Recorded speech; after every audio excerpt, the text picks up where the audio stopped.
someone else was starting to speak also. Well, it's Gil. I'll just mention one thing which I think has been helpful, and it goes as far as it does. BJE in Los Angeles initiated a school accreditation process a number of years ago, and like any accreditation process, it calls on the institution to clearly articulate its vision and mission, and then to also focus on how its activities relate to those outcomes that it imagines. In other words, it's not a scattershot series of things from grade to grade. It's towards certain outcomes. Here's what they do because they have such and such sense of purpose, and here's how they measure their effectiveness in their terms. And clearly, BJE doesn't come with some notion of what their goals should be, but it's a process of encouraging them to think about it, to define it, and to represent it to their constituency, so that when somebody comes to their particular congregation, they have a sense of what it's all about and can measure it on the terms that have been represented and not on some inchoate sense of what they think religious education should look like.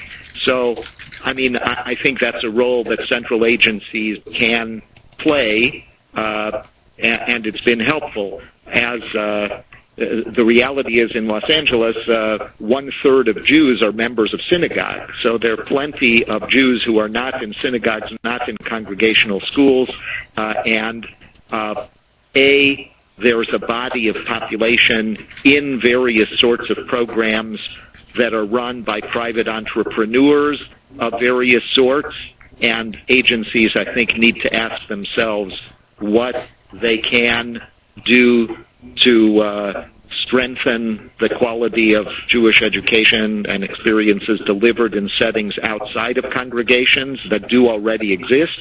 And B, I think there's a whole arena of opportunity to imagine and to create frameworks of Jewish learning that are not today part of the landscape. In some cases, perhaps operated by a cluster of congregations, or congregations with JCCs, the central agency on its own, but there's certainly much to think about and do on the backdrop of the sorts of data that we started with.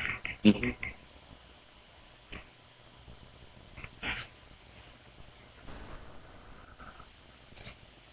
Steve, did you want to add anything from your end, since you're plugged into an awful lot of this stuff? I think Judah wanted to say something first. Okay. I just think that the issue is that we're in the middle of a lot of change initiatives right now. We're not seeing right now any direct results of those, and the question is it too early right now? Should we change course? And I think that's the ultimate question that we need to take a look at.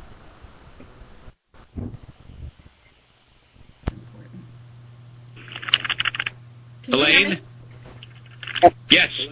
Can you hear me?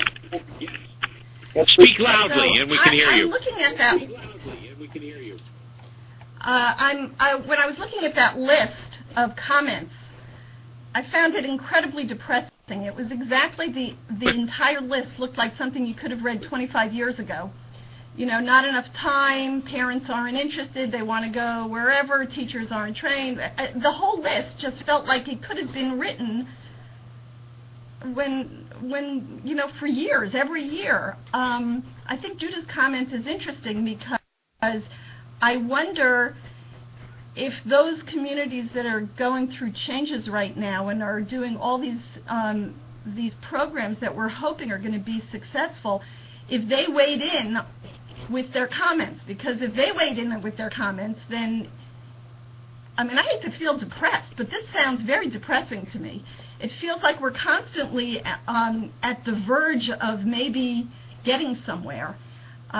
So my hope would be that, yes, there are communities out there that are in the midst of change processes, and that they would weigh in at some point. You know, the piece about, I think it was Gil who was saying about birthright, many of our communities had Israel programs for teens that are no more. And so, in that sense, there's a feeling of actually going backwards.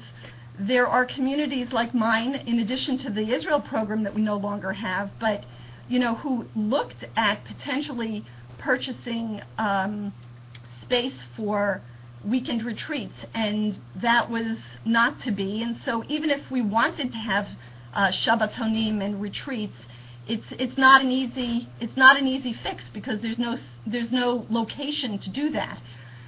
So if there is positive programming going on, I think a lot of us are at the verge of wanting to move forward in some change process, but it's hard to figure out where to move to and where to start working.